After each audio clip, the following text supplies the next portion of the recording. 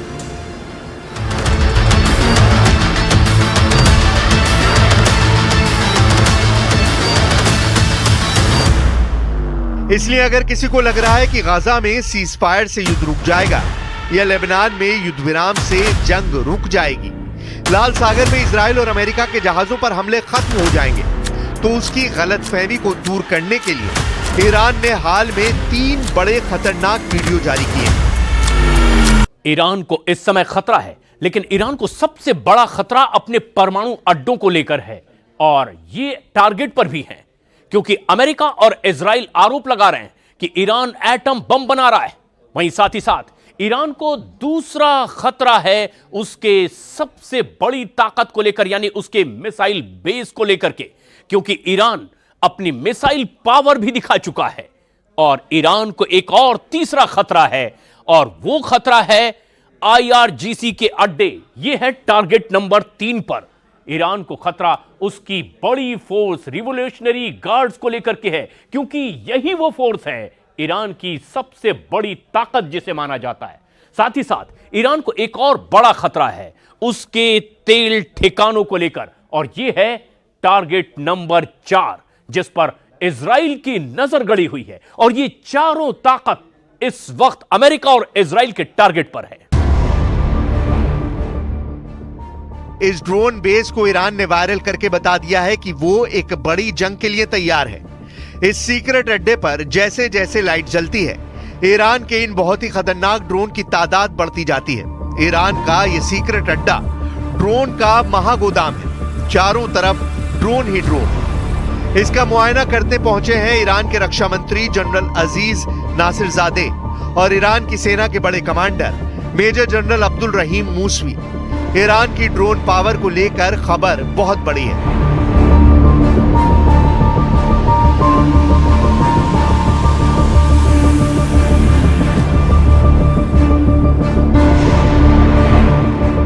Iran ने लंबी दूरी तक मार करने वाले 1000 नए ड्रोन तैयार कर लिए हैं। इनमें ज्यादातर ड्रोन ऐसे हैं जिनकी रेंज 2000 किलोमीटर या उससे भी ज्यादा है। अब ईरान का टारगेट 10,000 नए ड्रोन बनाने का है, जिसके टारगेट पर होंगे अमेरिका और इजराइल। इस तरह ईरान कम से कम 100 टारगेट तबाह करने का इरादा रखता है, यानी हर अड्डे पर 100 ड्रोन से वार करेगा ईरान।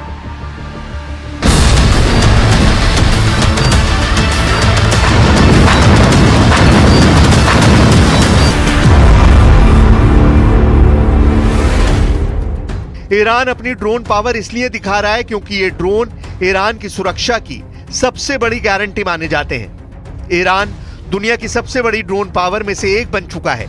उसके ये ड्रोन हूती से लेकर हमास और हिजबुल्लाह से लेकर रूस की सेना तक इस्तेमाल कर रही है, और इन्हीं ड्रोन के जरिए खामनेई बताना चाहते हैं कि ईरान पर हमला हुआ तो इजराइल और अमेरिका के हर अड्डे को ड्रोन अटैक से छलनी कर देंगे।